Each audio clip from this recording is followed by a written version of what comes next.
You can be updated on, the enemy who's still busy at work trying to destroy the children of Israel. All right. So tonight what we're going to do is we're going to specifically speak about the technology of the beast, the military of the beast, and the weaponry of the beast, which is ultimately going to lead to the mark of the beast. All the devices the beast has in place to eventually have you engulfed or encircled into accepting its mark. All right, so last week we talked about the hurricane and the typhoon that took place in the Philippines. And I have an article here. I'm going to read it. This is dealing with the weaponry of the beast, and more in particular, weather weaponry.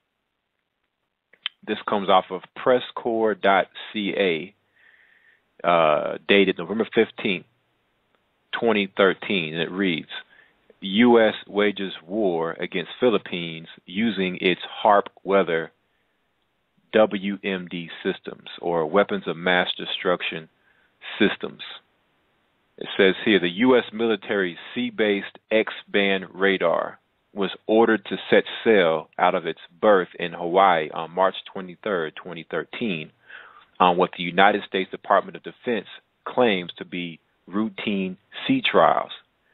However, in light of recent events in the Philippines, Typhoon Haiyan, microwave data from the devastated region gives evidence that the SBX-1 was deployed by the U.S. government, Barack Obama, to the Pacific to complement other U.S. military-controlled steerable phased array radar systems, HARP, in Japan to wage war against the Philippines using HARP's weather modification capabilities.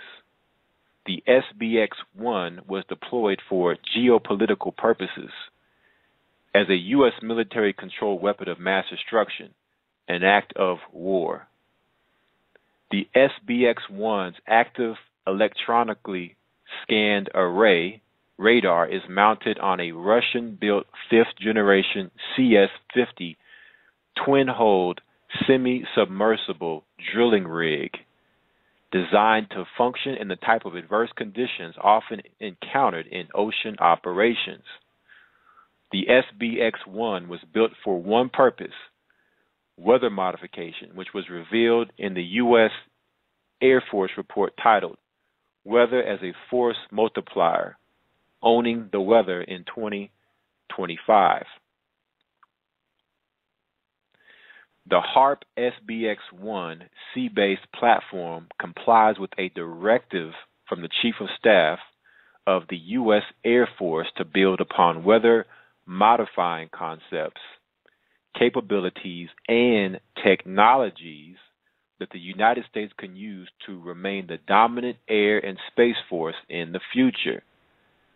Presented on June 17, 1996, this report was produced in the Department of Defense School Environment of Academic Freedom and in the interest of advancing weather-modifying weaponry related to national defense and geopolitical purposes. The U.S. weather weapon of mass destruction system called HARP has been fully operational since Hurricane Katrina, 30 years ahead of schedule. A steerable U.S. land-based X-band radar system, Cobra Dane Phased Array Radar System, was already built in northern Japan by the United States military and has been operational since 2006, and a second Cobra Dane installation in central Japan came online just prior to Super Typhoon Haiyan, the strongest windstorm ever recorded, being formed at sea and steered into the Philippines using HARP, a Messier phased array radar beam triangulation. Advanced technology microwave sounder and satellite weather radar data from the Pacific region detected 2 stationary land-based microwave hotspots and 1 slow-moving hotspot at sea. The HARP SBX-1 is a slow-moving sea-based X-band phased array platform, giving evidence that the U.S. military created and steered Typhoon Haiyan using 3 HARP systems. The 2 land-based systems in Japan and the seafaring SBX-1. Using 3-phased array radar systems drastically improves the angular resolution of the emitted microwave, steers the microwave beam with pinpoint accuracy.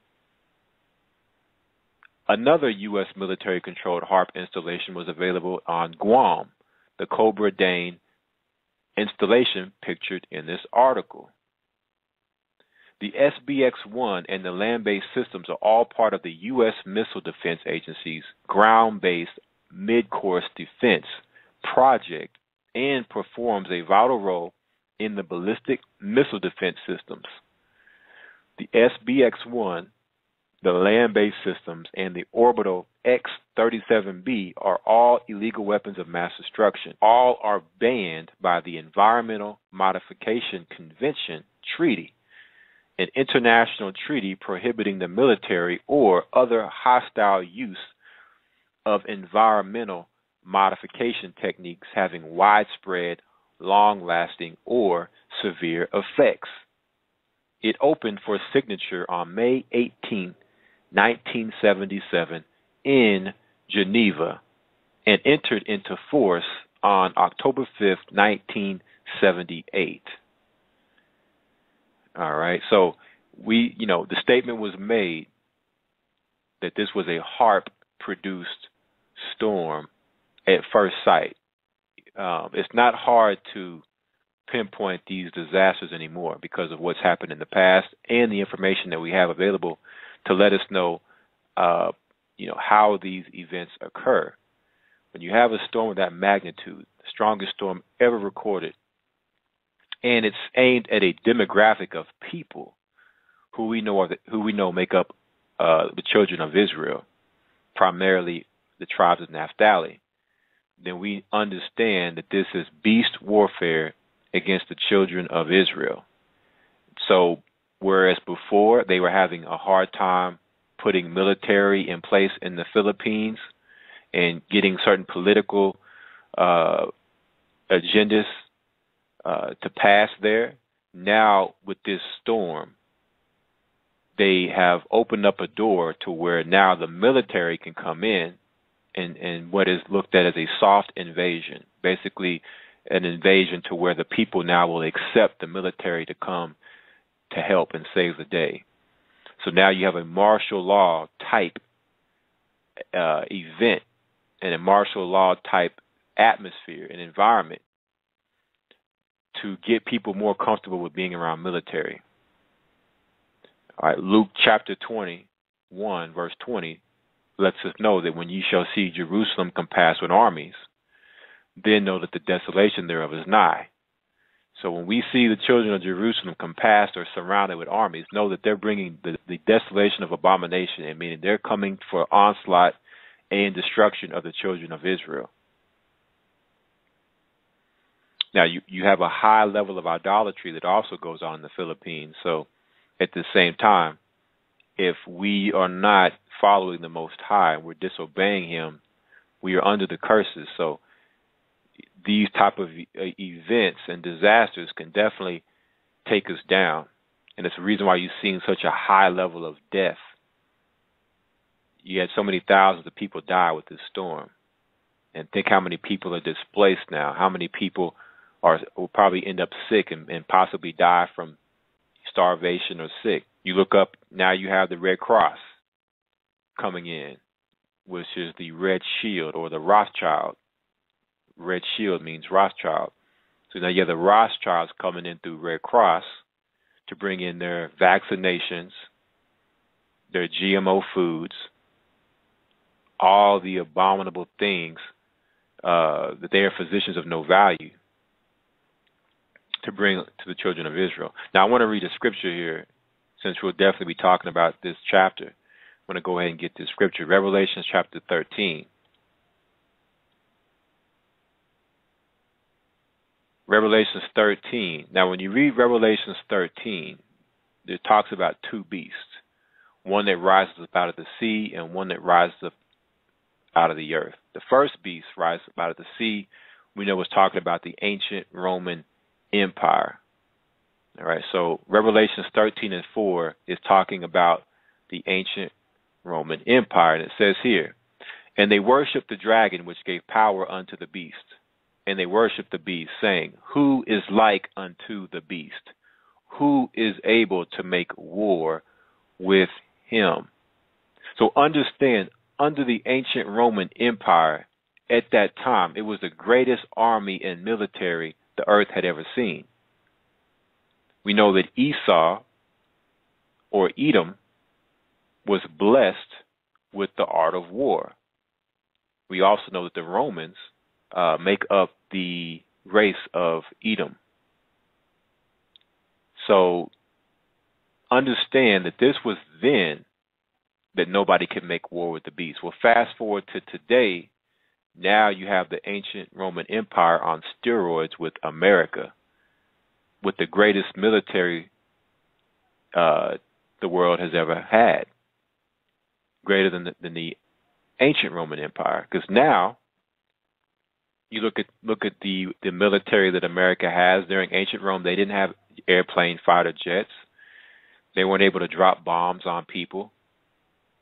They weren't able to rev up heart machines and cause weather warfare to where, you think it's nature, as they would call Mother Nature, or just natural disasters. Now they can take you down and make you think it's just natural, when it's them behind it the whole time.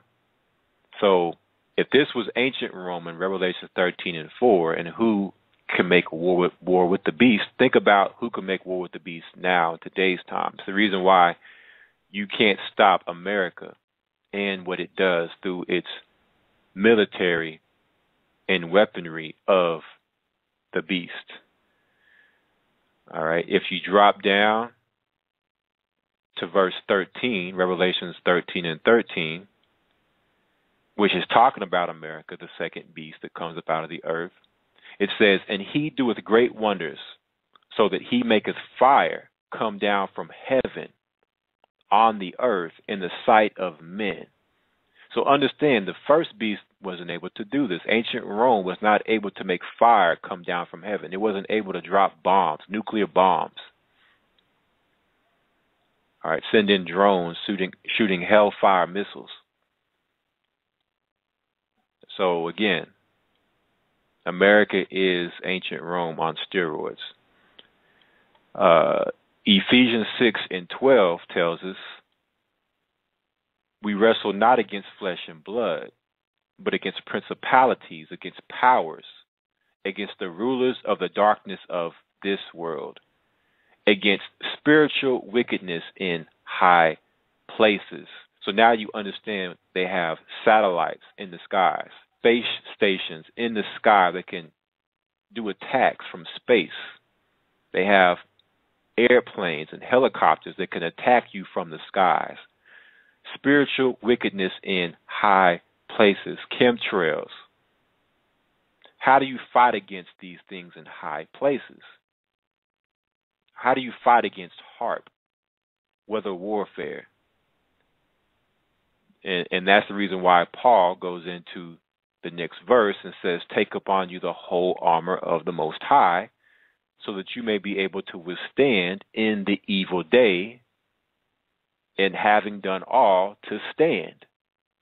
So if we're not taking and putting on the full armor of the Most High, we cannot stand against this spiritual wickedness in high places, because we can't fight it with flesh and blood, meaning we can't fight these things physically.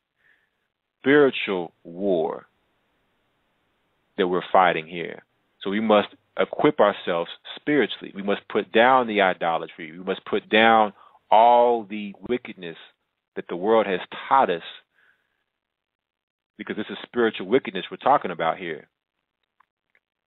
We must put it down to be able to withstand all of these devices.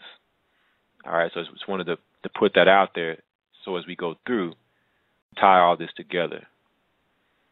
All right, now moving forward to the next article. This comes off the FBI's website, fbi.gov. FBI, starting in January, is going to have across the board 50 states that will have what is referred to as its next generation identification. And this is going into the technology of the beast.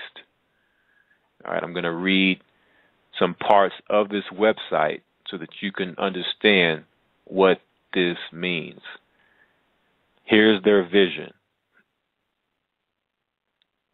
Driven by advances in technology, customer requirements, and growing demand for integrated automated fingerprint identification systems, services, the FBI has initiated the Next Generation Identification Program. This program will further advance the FBI's biometric identification services, providing an incremental replacement of current IAFIS technical capabilities while introducing new functionality. NGI improvements and new capabilities will be introduced across a multi-year time frame with a phased approach. The NGI system will offer state-of-the-art biometric identification services and provide a flexible framework of core capabilities that will serve as a platform for multimodal functionality. A full and open competition was used to award the NGI contract to Lockheed Martin Transportation and Security Solutions. This multi-million-dollar contract will consist of a base year and the potential for up to 9 option years. So it talked about this platform having a multimodal functionality. We talked about last week the drone that was multimodal. This was a transformer drone that they're developing that has the ability to fly in the air. It can dive into the sea and transform into a sea drone, and then it can get close to land and transform into a land drone. So a transformer or a multimodal drone. So here it is, this next generation identification system by the FBI is a multimodal functionality-based biometric platform. So let's read about some of these biometrics that they are incorporating within this system. It says NGI will be the cornerstone that enables CGIS to meet its growing and evolving mission and continue to build its reputation as a global biometrics leader. NGI program mission and goals. The NGI program office mission is to reduce terrorist and criminal activities by improving and expanding biometric identification and criminal history information services through research, evaluation, and implementation of advanced technology within the IAFIS environment. So they're using the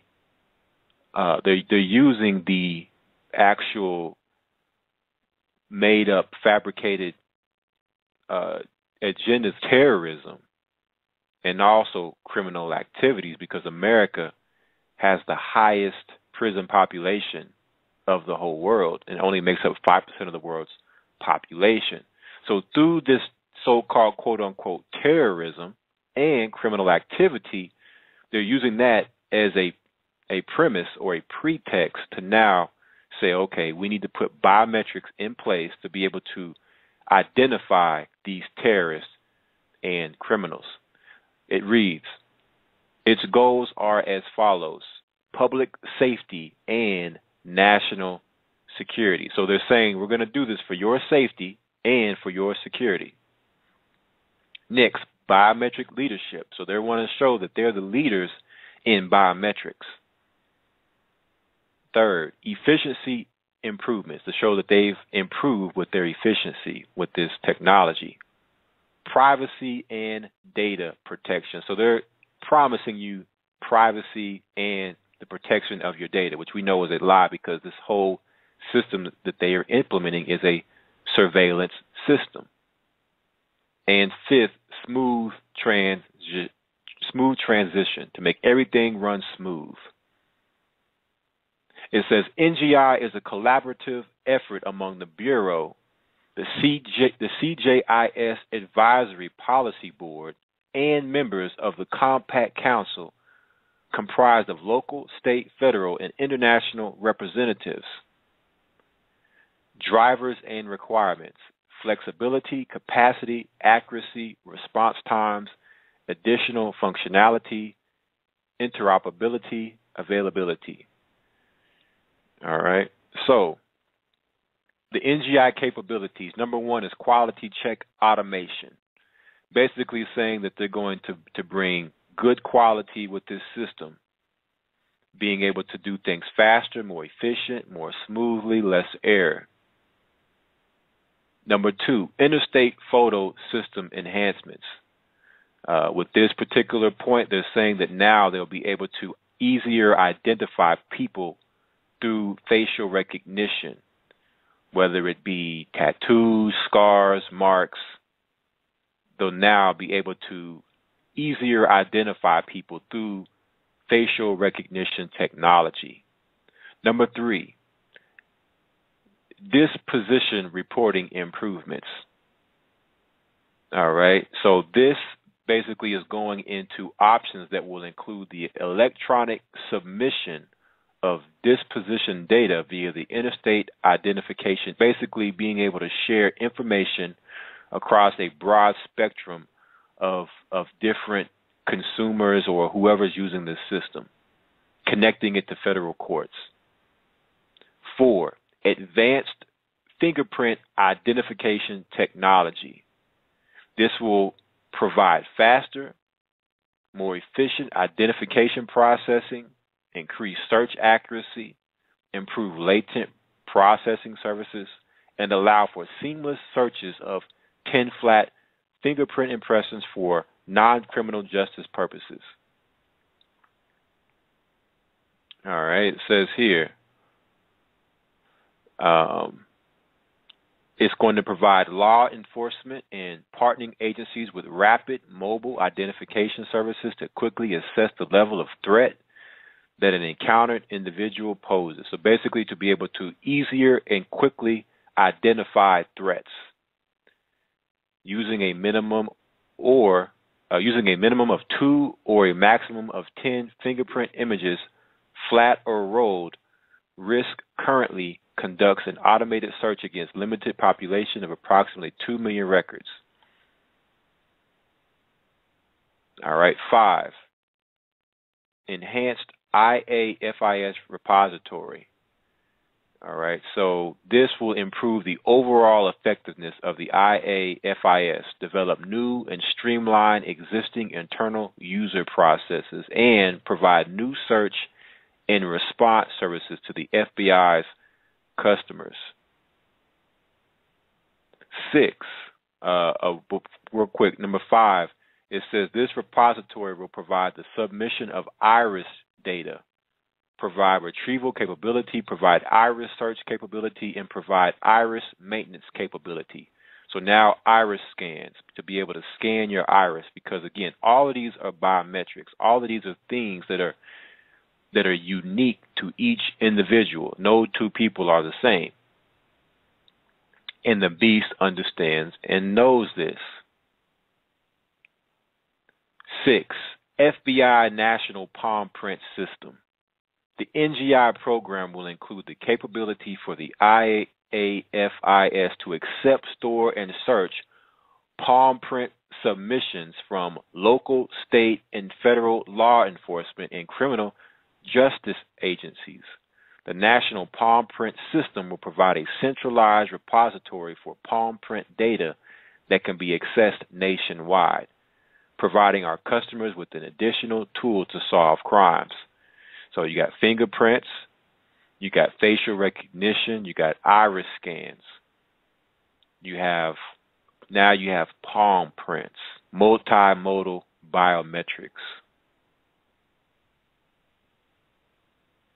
So it says the future of identification systems is currently progressing beyond the dependency of unimodal, for example, just fingerprint, biometric identifier, towards multimodal biometrics, for example, voice, iris, facial, etc. So they're moving out of the old system of just being able to identify people through fingerprints to now we need more biometrics, voice, iris scans, facial, palm prints, and your fingerprints.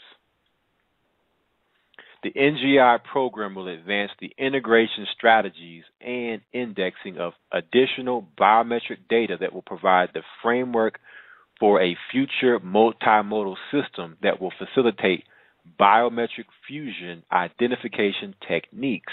The framework will be expandable, scalable, and flexible to accommodate new technologies and biometric standards and will be interoperable with existing systems.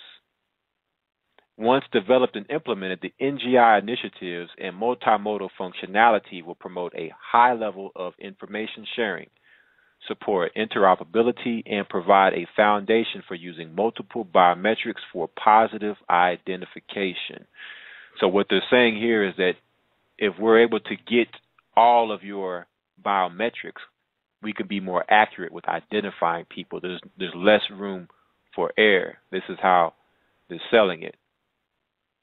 All right. So there's a little bit more on that site, but more so designed toward the stakeholders, privacy considerations, and things like that. So if you want to check that out, you can go to the FBI.gov, it's on the FBI's official website, and see exactly what they're doing with this system. And again, this is the technology of the beast, biometrics. Whole agenda to be able to control you is it must be able to identify you, it must be able to track you. And this goes into, let me get the scripture here.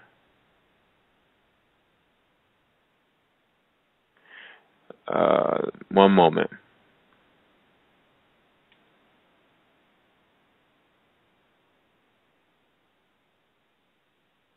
When the scripture in Revelation 13 talks about the mark of a man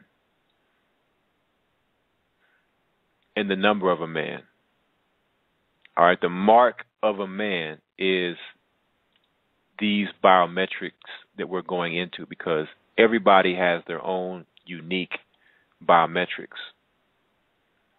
So it's more so of putting you into a web to trap you and to track you. And it's the reason why you're seeing all of these surveillance lawsuits popping up left and right, because the cat is out the bag now. It's fully aware that through the NSA and through all of these spy programs that America has, that it's spying on its citizens and has been spying for years. It's to further condition you and get you used to the idea that you're being spied on, you're being tracked, and you're being you have surveillance on you 24/7, so the beast can know exactly who is worshiping him and who's not, because you are to be worshiping the image of the beast. So it's got nothing to do with terrorism. It's got nothing to do with criminal activity per se. Those that keep the commandments and faith of Christ will be considered terrorists and criminals. That's where they'll shift that from. So it's got nothing to do with the terrorists and criminals they're talking about now. It's got to do with those future terrorists and criminals that they will eventually change the narrative over to. And you see these things, you think, man, this is straight out of a movie, straight out of a science fiction movie. But the thing of it is, it was never science fiction. It was real the whole time. It's just the technology is just now being shown to you what they've always had. Because now they're even further advanced with their technology. The beast technology is even 50 to 60 years more advanced than what we know.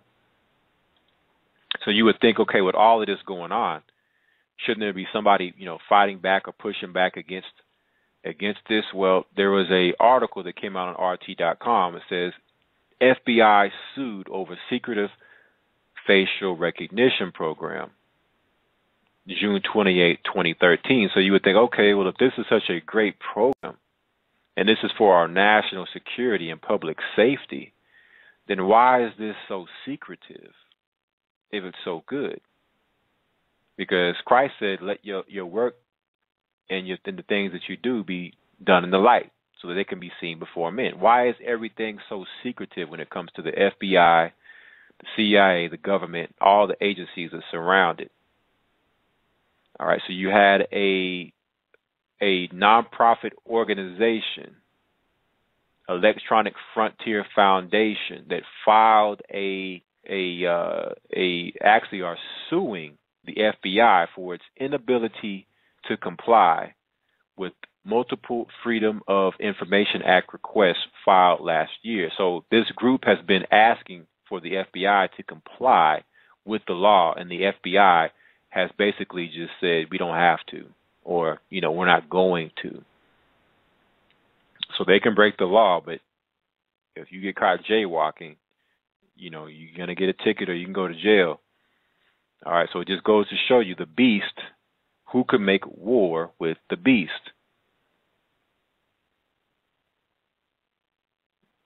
All right, so it says, let me see if there's anything here we want to go into. It says anything we haven't read earlier on the previous FBI's website as far as this is concerned. All right, so it's pretty much going into the same information that we just read, but just the fact that this group is suing them. Now, the ultimate goal is for the FBI to transition this technology out of the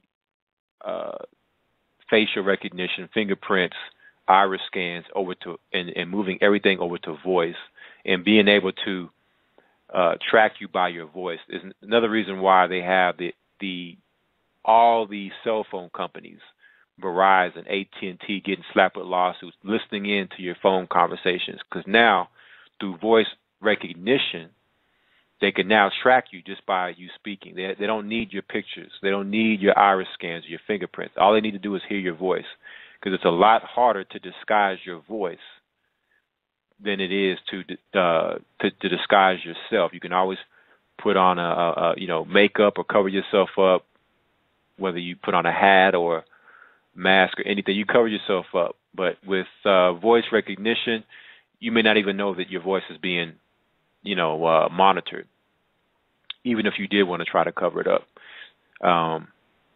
So that's what it's moving into, is voice recognition. And then that way, if they are monitoring phone calls, they don't need, they're not going to be able to see your face on a phone call. They need to be able to know, okay, whose voice is this talking? Put it in the voice database, and we're going to pull up who this person is talking. Or if you're out and they're, you're in a crowd and they can't maybe get a fix on your face, then they'll be able to pick up your voice. They'll be able to, hone in and pick up your voice out the crowd and know who you are. That's what this particular system is moving into. So it's all about moving into a bigger, better, and faster biometric system. All right, now speaking of biometrics and going over into voice, which is equally as important as going past the biometric point, because once they have your fingerprints and your iris scans and all of that, they have that in. Now they need more. They need your voice. Now going the next step past your voice is going to be DNA. So here's an article of RT.com. It says Texas drivers pulled over at random, told to turn over blood, saliva samples. Pass. November 20th, 2013. It says dozens of Texas drivers have been stopped at a police roadblock where they were then directed into a parking lot and forced into surrendering blood, saliva, and breath samples in a study that has upset civil liberties advocates. So you see how they always get you with the explanation. Well, this is a study we're doing. Well, what type of study are you doing? That's the question I would have for somebody that wants to take my blood or my saliva at a routine traffic stop, roadblocks. You don't need my blood or my saliva because they want to get all of this in a database. It says the National Highway Traffic Safety Administration admitted it was attempting to conduct a government study meant to determine the number of drunk or drug-impaired drivers on the road at any given time. So we've talked about the terrorists. We talked about criminal activity.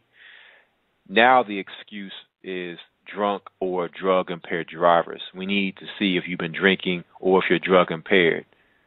That's the pretext for them to take your blood and saliva. That's what they're saying. There's a quote here. It just doesn't seem right that you can be forced off the road when you're not doing anything wrong. Kim Cope, who said she was forced to the side of the road while making her way to lunch, told NBCDFW.com. I gestured to the guy in front that I just wanted to go straight, but he wouldn't let me and forced me into the parking spot. The tests were made even more mysterious when reporters alerted to the situation by concerned drivers were unable to find any officers in the Fort Worth Police Department who had been involved. The NHTSA only admitted its involvement after local media sought answers. So again, they hid themselves and acted like they weren't involved in any of this until the media brought it out. The department, which says its mission is to save lives, prevent injuries, and reduce vehicle-related crashes, maintains that participation in the research was completely voluntary. But Ms. Cope said she felt trapped during what seemed to be an investigation. Trapped as in maybe like a web, how you would be trapped in a spider's web or a net. So she felt trapped and felt interrogated in an investigation. So they'll come out in the media and say, oh, it's just voluntary. No. They're coercing you into doing this and intimidating you and making you feel that you're guilty when you haven't done anything wrong. So this study now, because once they have your biometrics, they now need your DNA so they can know who is of the seed of Jacob. Who is of the seed? Because you can't judge by outer appearance.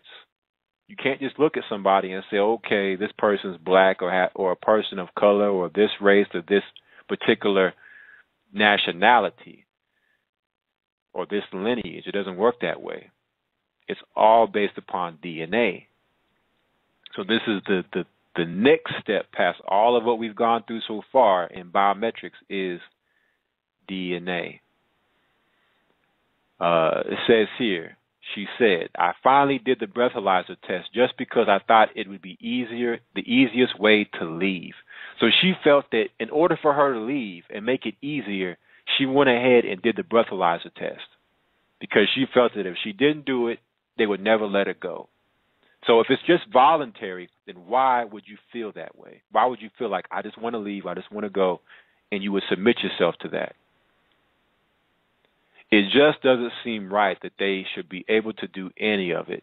If it's voluntary, and none of it voluntary, because taking the mark of the beast is not going to be voluntary. Of course, they tell you it's voluntary. Oh, Obamacare it's totally voluntary. If you have insurance already, nothing to worry about. But that's not true, because people that have insurance are getting their insurance canceled. These insurance companies now are being absorbed by federal insurance. So now you can see how the beast is going to cause all, rich and free, rich or poor, great and small, bond or free, to accept its mark. This just through this type of slowly sucking you in and entrapping you. All right, it says, when pressed, the Fort Worth Police Department said it was reviewing the actions of all police personnel involved to ensure that FWPD policies and procedures were followed. The NBC affiliate was able to determine that the Pacific Institute for Research and Evaluation, a government contractor, was hired to conduct the check. An NHTSA spokesperson admitted similar programs were being conducted in 30 other cities throughout the U.S., but civil liberties attorney Frank Colosi does not accept the rationale. You can't just be pulled over randomly or for no reason, he said. They're essentially lying to you when they say it's completely voluntary, because they're testing you at that moment.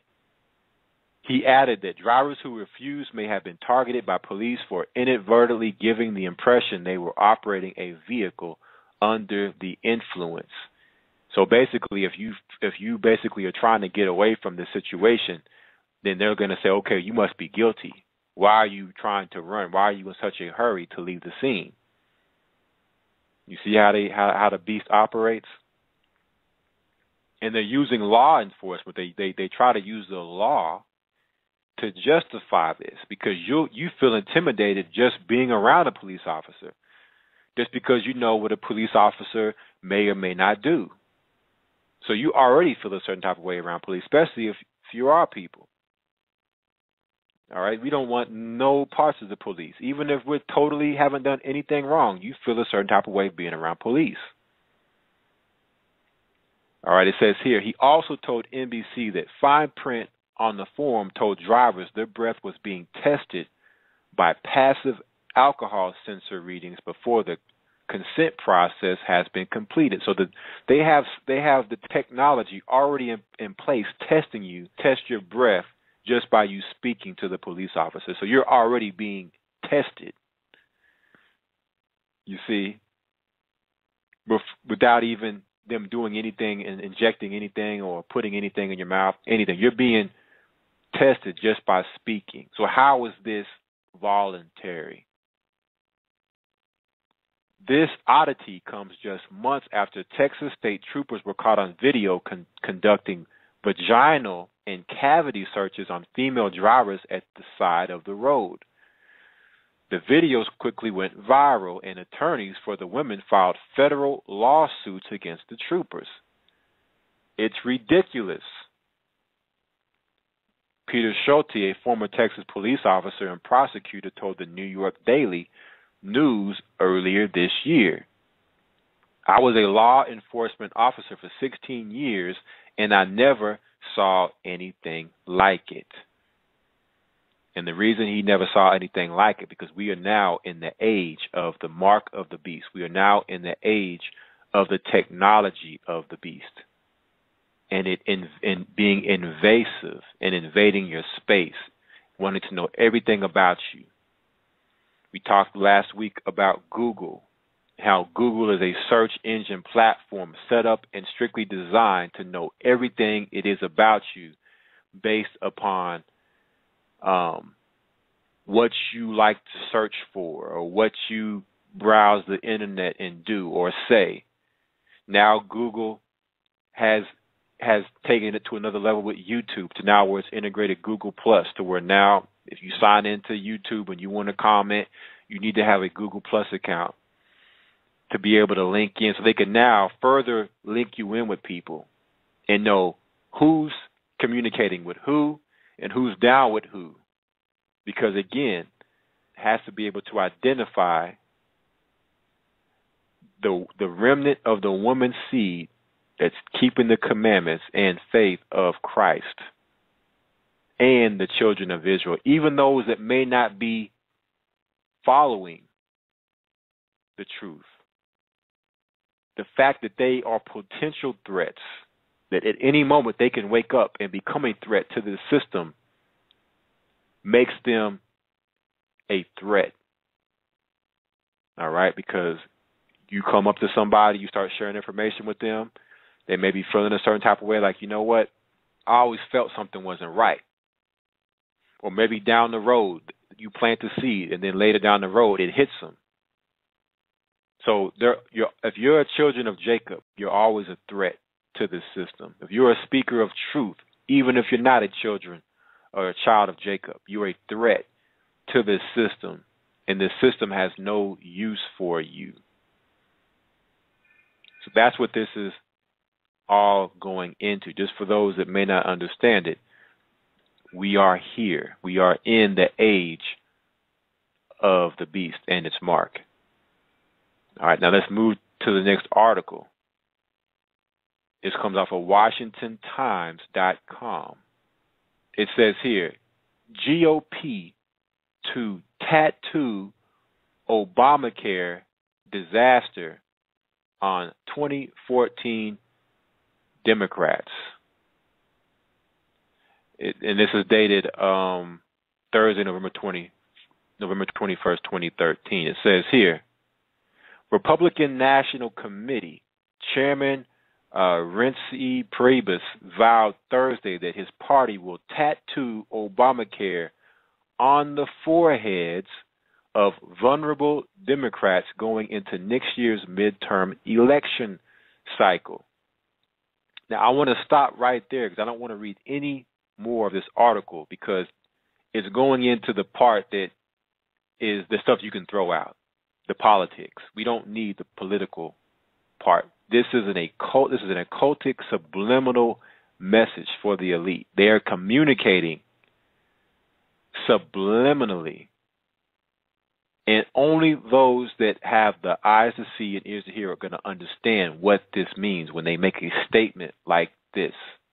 Now, there's only 3 words that you should take out of this article, and the rest you can throw in the trash.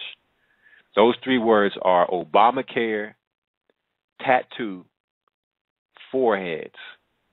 Those are the 3 words that are being thrown out as buzzwords or keywords to tie in what this is all about, what Obamacare represents.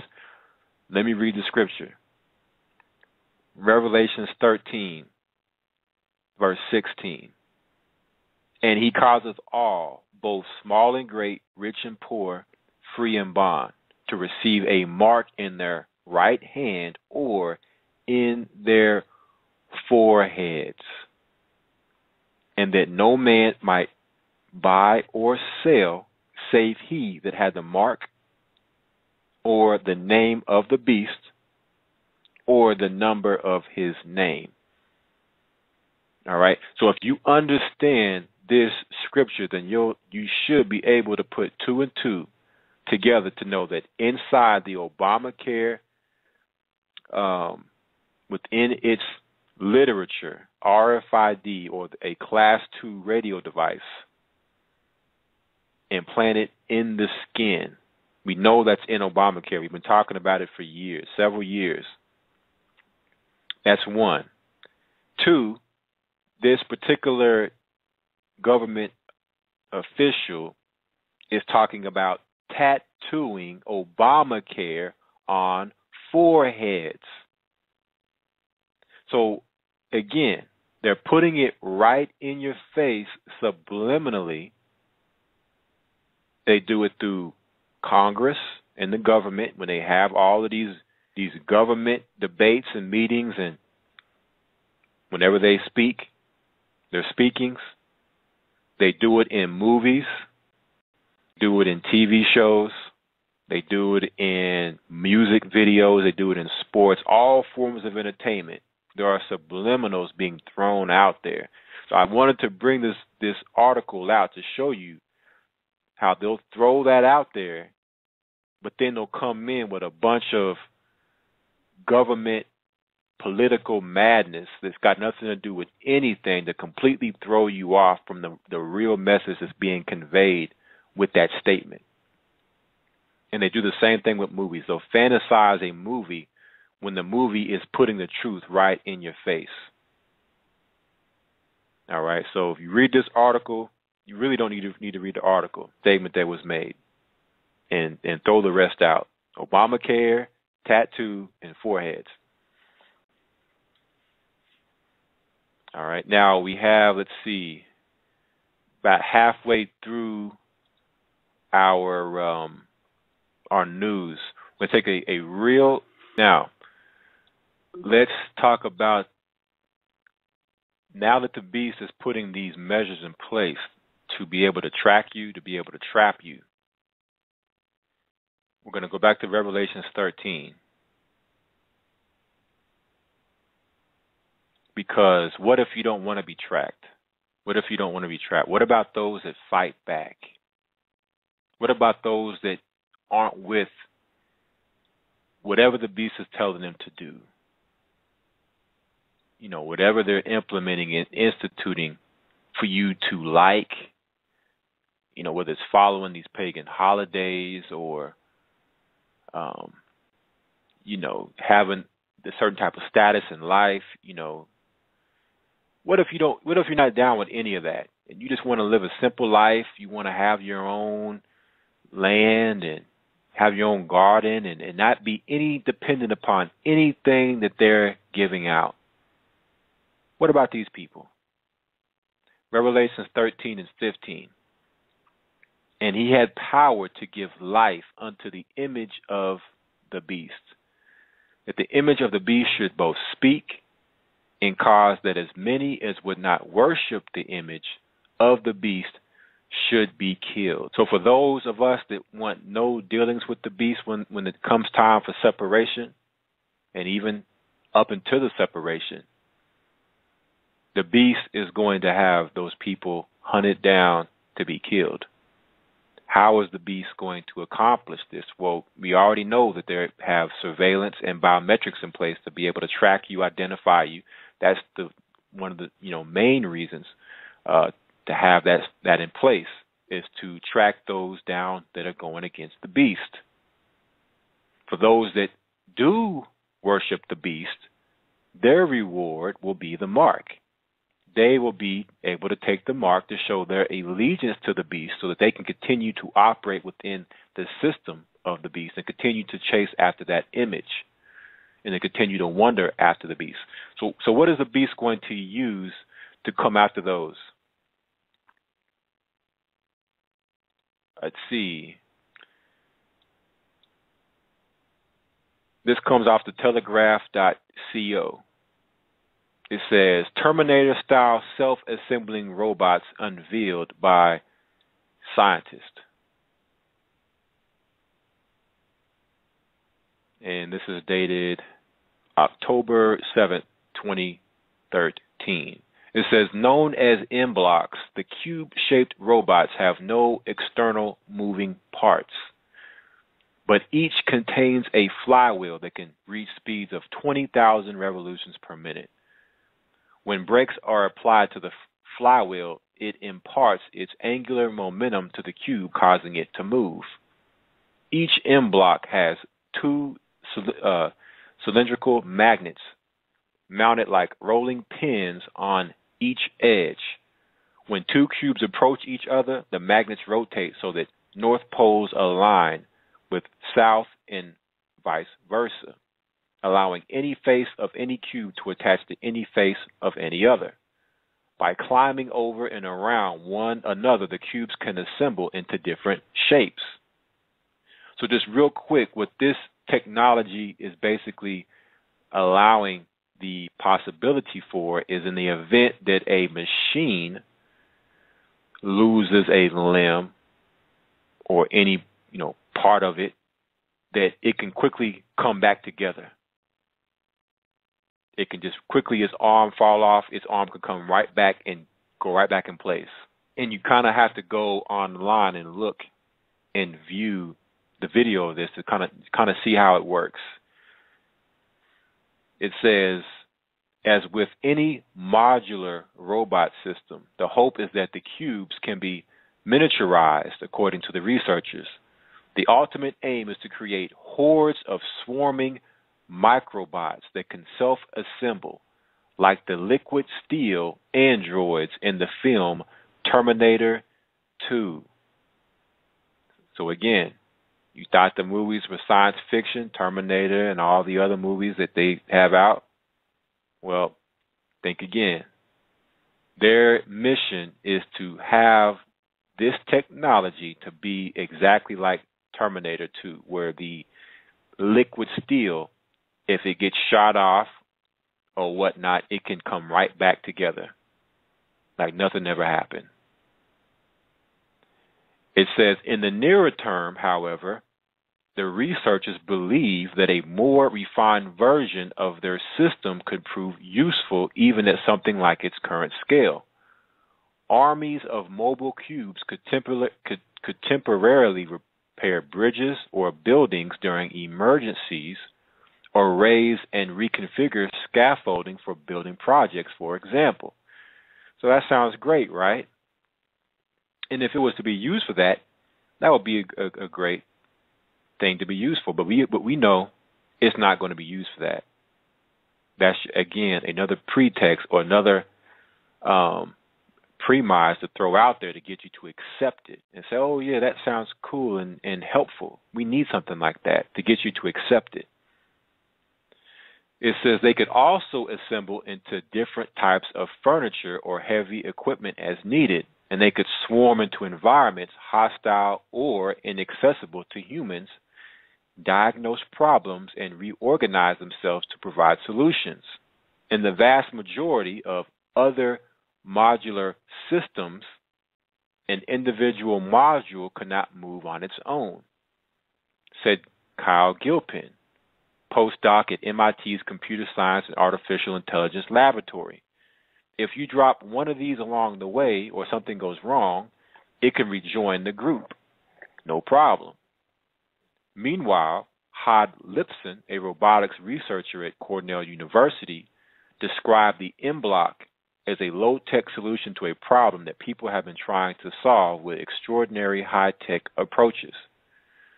They showed several modes of locomotion, not just one cube flipping around, but multiple cubes working together, multiple cubes moving other cubes, a lot of other modes of motion that really open the door to many applications, much beyond what people usually consider when they talk about self-assembly, said Lipson.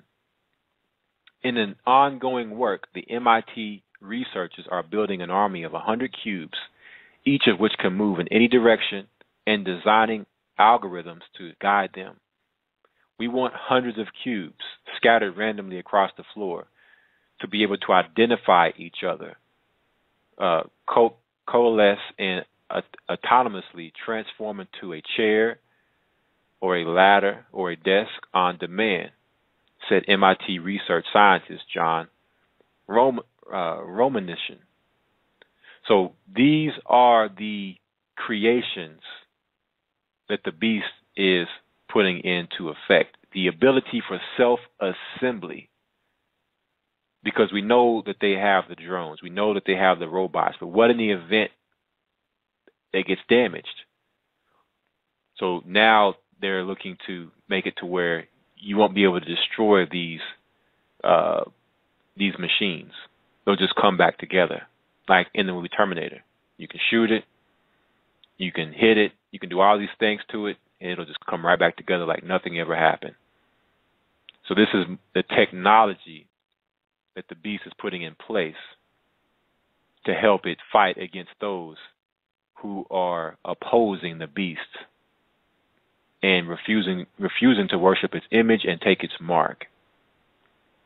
Last week we talked about the Transformer drone. All right, so we have a drone article here. Let's talk about more military and weapons of the beast. Solar drones to stay aloft for years at a time. and this comes out of forwardsnews.com, October 18, 2013. It says, even as the debate continues over the scope of drone warfare and surveillance, significant upgrades continue as the drone industry booms. Now, let me ask a question. Why would the drone industry be booming? You see how the drone industry is a booming one and on the rise? Just like how Terminator was called, I think, Terminator 3, Rise of the Machines? Recently, we have seen the Navy successfully test autonomous drone takeoffs and landings at sea with Boeing, while Boeing has begun to retrofit its decommissioned F-16s into pilotless fighter jets, meaning that these drones are now showing the capability to think for themselves.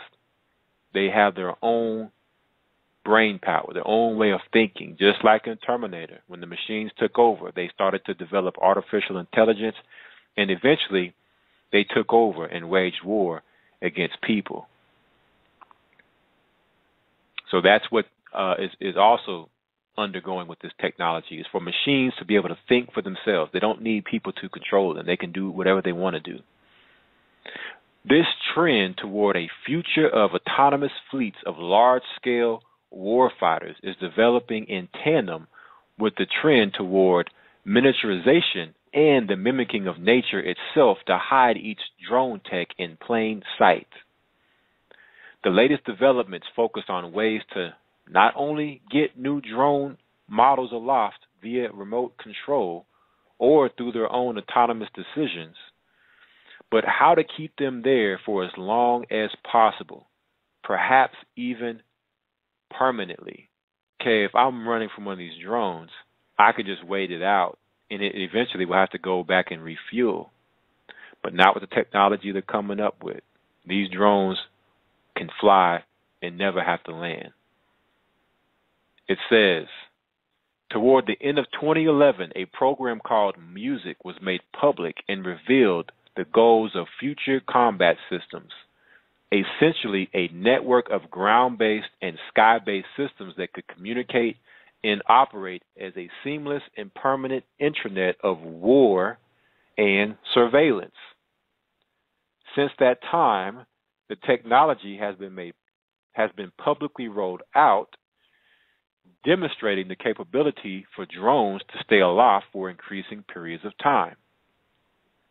This was revealed in a drone industry report provided by Aerospace and Defense News covering plans for 2013-2023, where it states, laser-powered UAVs are powered by a laser transmitter, which converts power from a primary source, such as a battery, generator, or AC power line, into a single wavelength beam of light. These UAVs are capable of staying airborne for their entire life cycle, as this method of recharging avoids the need to land and refuel, which may also improve the life cycle and maintenance costs, as much of the damage incurred by UAVs occurred while landing. So not only will these drones be able to stay in the air forever, but now they don't have to worry about being damaged by landing or being repaired or being down.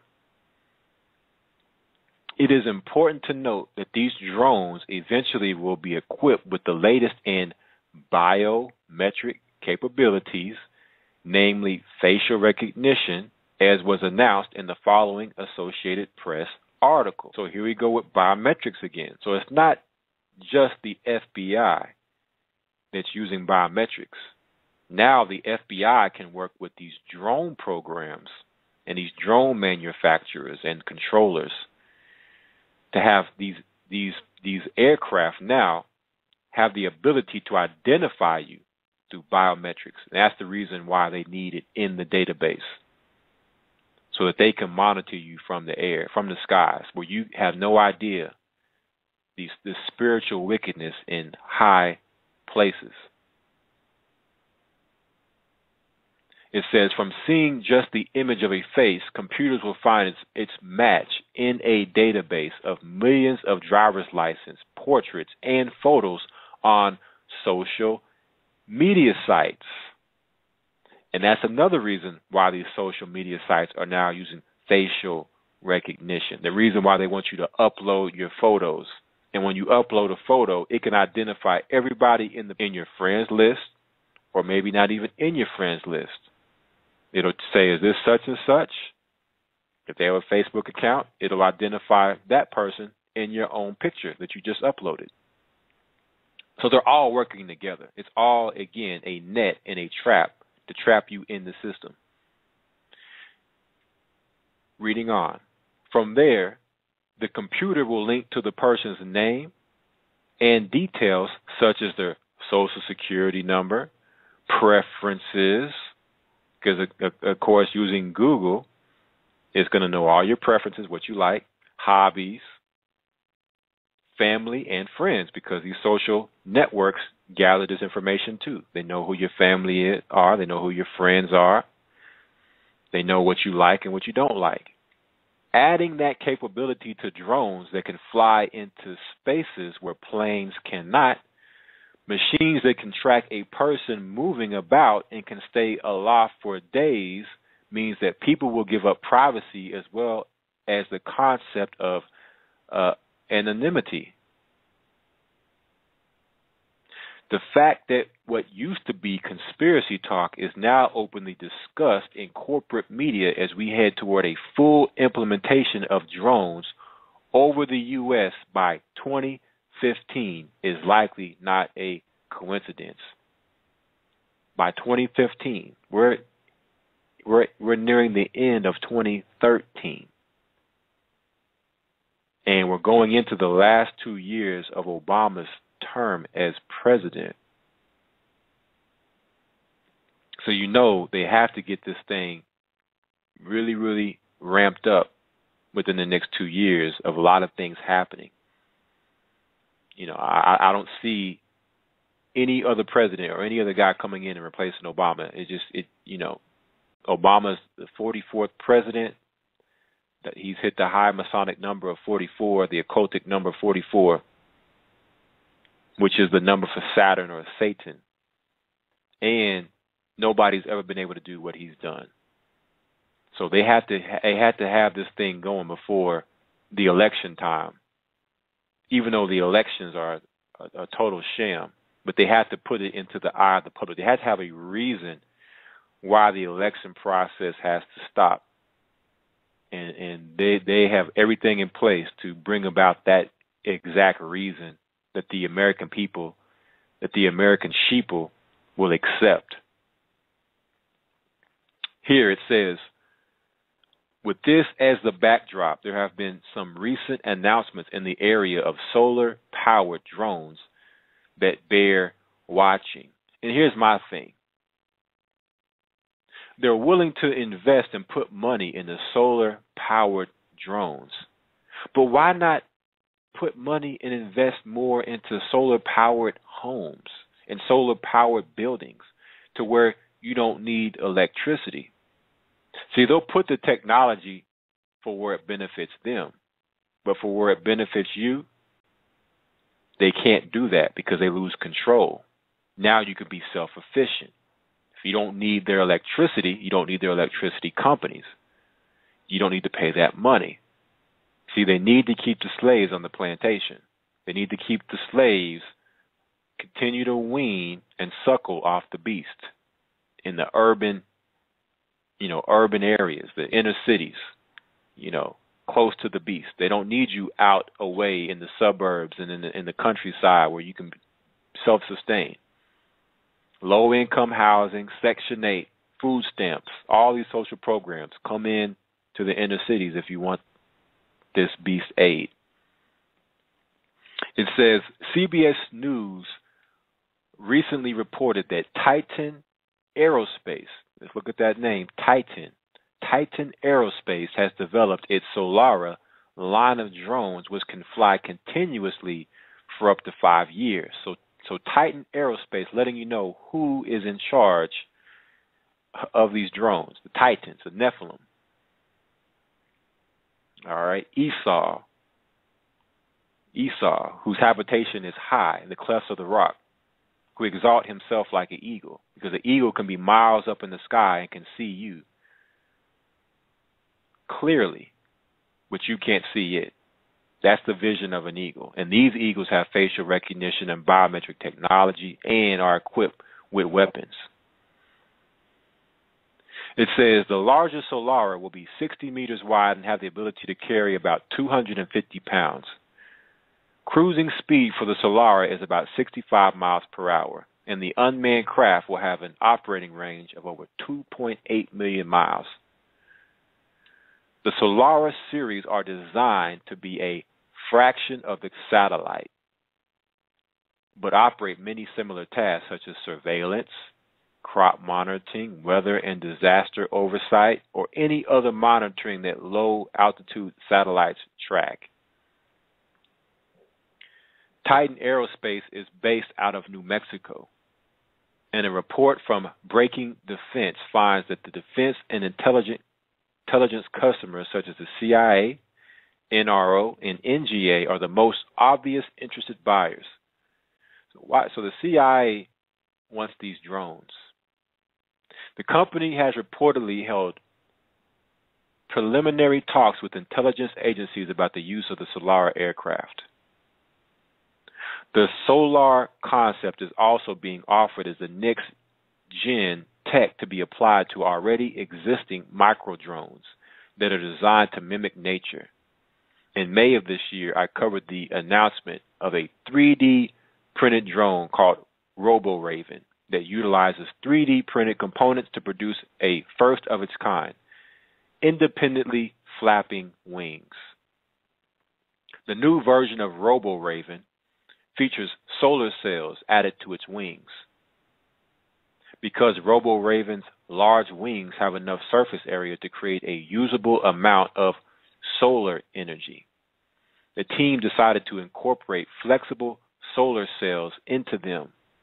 The captured solar energy is then used to supply RoboRaven's onboard batteries. These new multi-functional wings will shape the future of robotic birds by enabling them to fly longer, farther, and more independently because they will be getting their power from the sun, says ME PhD student Luke Roberts, a member of the RoboRaven team. As noted by Ars Technica, the concept of solar-powered flying machines has existed since the late 1970s. So they've had this technology since then, the 70s. But just now is being incorporated into drone tech in an effective way.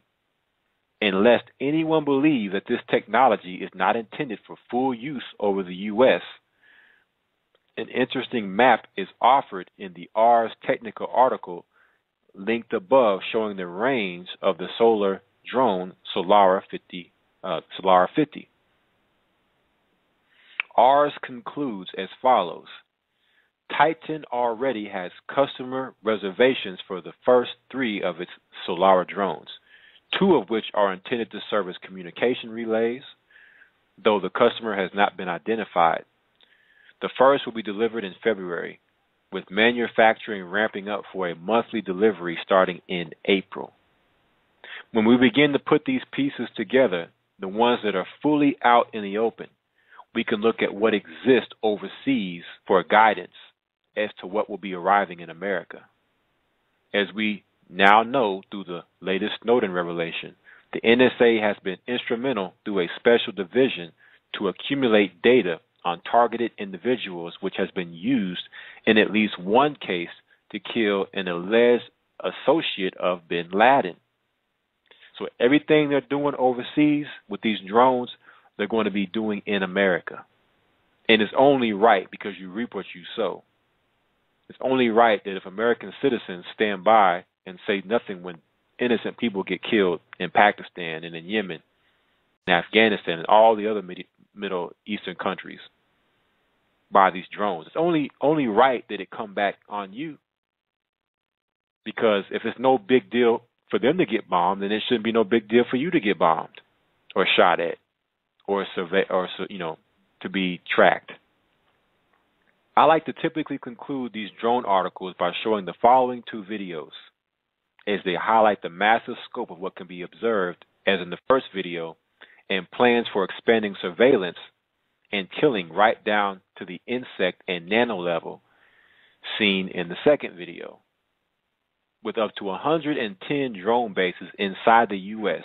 having been announced, and the U.S. government still framing the legal justification for killing Americans, while corporate media yells for whistleblowers to become targeted individuals, we'd better learn what's in store for us and speak up now before it's game over. All right, so again, this person hasn't said anything about the Bible or Scripture or anything, but is putting out what we know is to come. And you thought it was just Terminator or just the movies, but these machines and these drones are for real. So for somebody that says, okay, well, I don't think it's anything like that, NDAA, no big deal, drones, no big deal, when you put them all together, and no big deal. Well, next article, Forbes.com. Campaigners call on the United Nations to ban killer robots. And this comes November 13th, 2013. So obviously somebody out there thinks that it's a big deal, that they're starting to see these robots taking over and think that they better, do something about this before it gets out of hand, as the last article stated. It says here, campaigners have ramped up their calls for the UN to ban the creation of killer robots capable of making their own combat decisions without human intervention. The idea of killer robots like the Terminator or killer AI systems like Skynet that take human matters into their own hands may seem relatively far-fetched to some, but although neither form of weapon has been created yet, movements like the aptly named Campaign to Stop Killer Robots want the United Nations to take action now.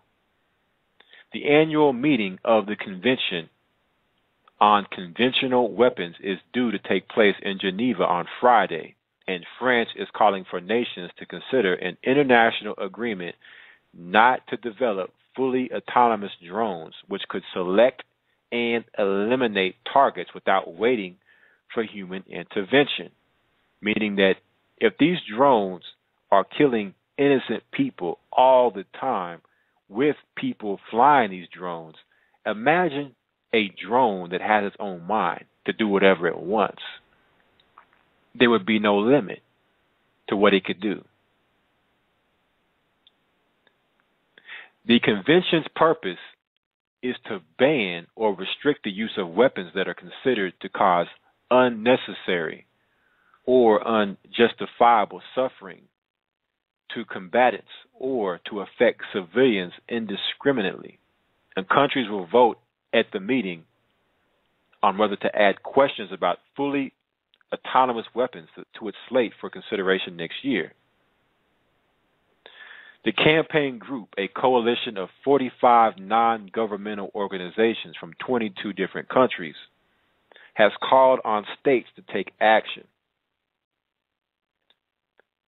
Governments should begin to act now to ensure that human control over targeting and attack decisions is never relinquished to machines in the future, said Steve Goose, director of the Arms Division at Human Rights Watch and co-founder of the campaign to stop killer robots.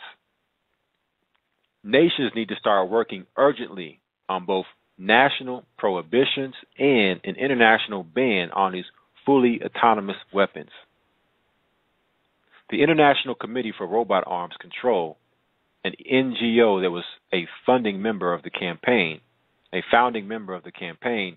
said last month that over 270 engineers, computing and artificial intelligence experts roboticists, and other related professionals had signed a call for a ban on killer robots.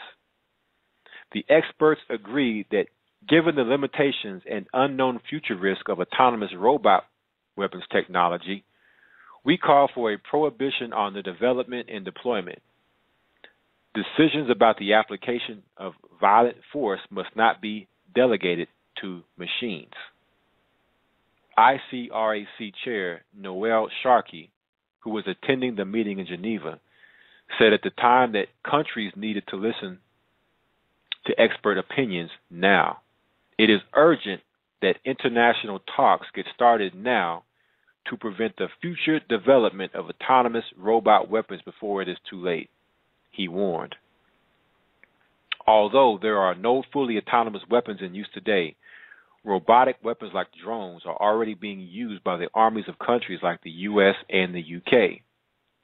Currently, unmanned aerial vehicles, UAVs or drones, are still under some human control, being piloted from the ground, for example. But campaigners believe that nations all over the world are moving towards systems with full combat control. In recent months, fully autonomous weapons have gone from an obscure, little-known issue to one that is commanding international attention. The campaigner said, naming 34 states that have made public remarks about the weapons in the last 6 months. The campaign said that the countries all expressed concern at the challenges and dangers of killer robots, and none had stated opposition to international talks on the weapons. Representatives from the group were in Geneva today to present their concerns to the UN. ICRAC Sharkey said that it was possible to stop the development and deployment of killer robots if countries could be persuaded to act now. Governments must address the fundamental question of whether it is inherently wrong to let autonomous machines make programmed decisions about who and when to kill, he said. Okay, so now, Revelations 13 and 15, you want to know how they're going to be able to come after those who are not going to worship the beast, its image, and take its mark? This is the weaponry and military of the beast.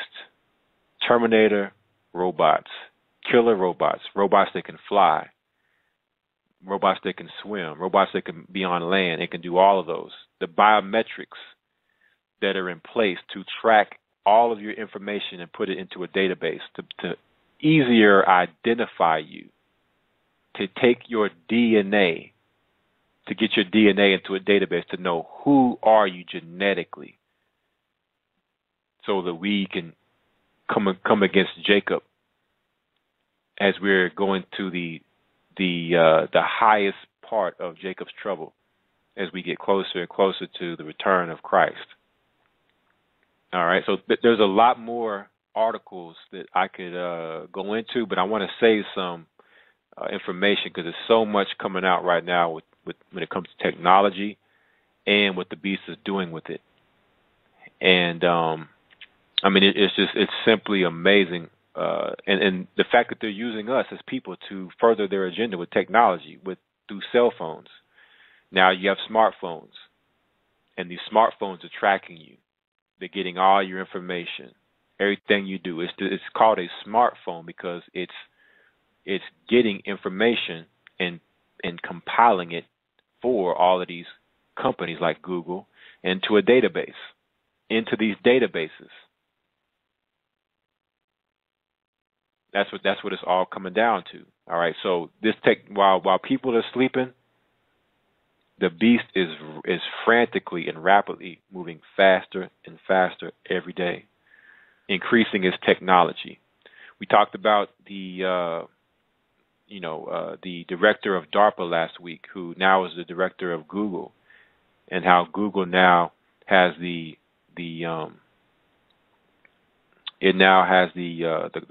copyrights to the electronic tattoo or the digital tattoo, Well, there's a video out there that you should check out that was released this week.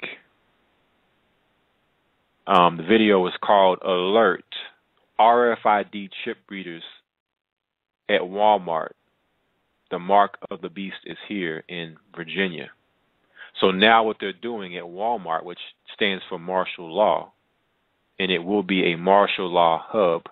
That's what Walmart is all set up for. Now they have Obamacare health machines, touch screens that now have RFID readers underneath for you to scan, eventually scan your hand, but to scan an RFID.